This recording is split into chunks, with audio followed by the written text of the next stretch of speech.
So here's the standard setup that I would recommend for any backcountry SAR person coming from a climbing background, because you probably or should already have most of this equipment, and this is set up in a similar way that you would be belaying somebody climbing. So I'm going to start at the top with the VT press tied in a valid end truss. This is one of the best ways to tie this to give you the most control.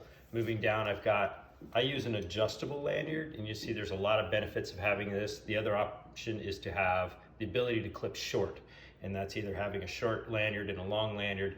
That way when I can stand up and I can clip into here and unweight this device during my transitions. With the adjustable ones, all I do is stand up and pull, readjust this to its short, and then when I'm ready to go back, I can extend it back out. So I'm a big fan of using adjustable lanyards for this purpose. I've used a double length 120 centimeter sling for my foot loop, and I've just put it in the same carabiner as clipped here. Notice that this is my first, one of my 2 points of contact that comes back to my harness. So that is very important. I don't want to just throw on a rope grab and then throw on a foot loop and not be connected in 2 means, particularly when I'm ascending. So moving on down the rope, I've got your typical belay device. These belay devices, this is the Petzl Reverso. There's also the ATC guide.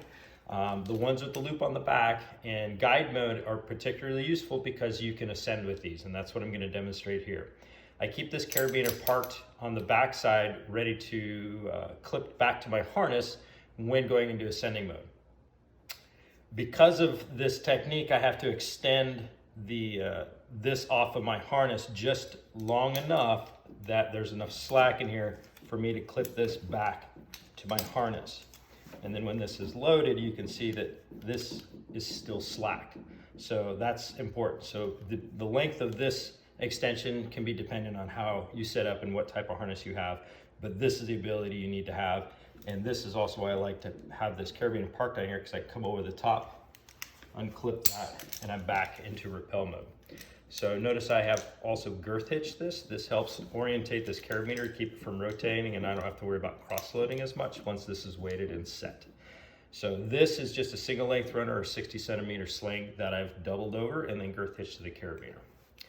So now I'm going to give a quick demonstration. I'm going to send the rope and then rapidly transfer into rappel, and then I can quickly go back into ascend again.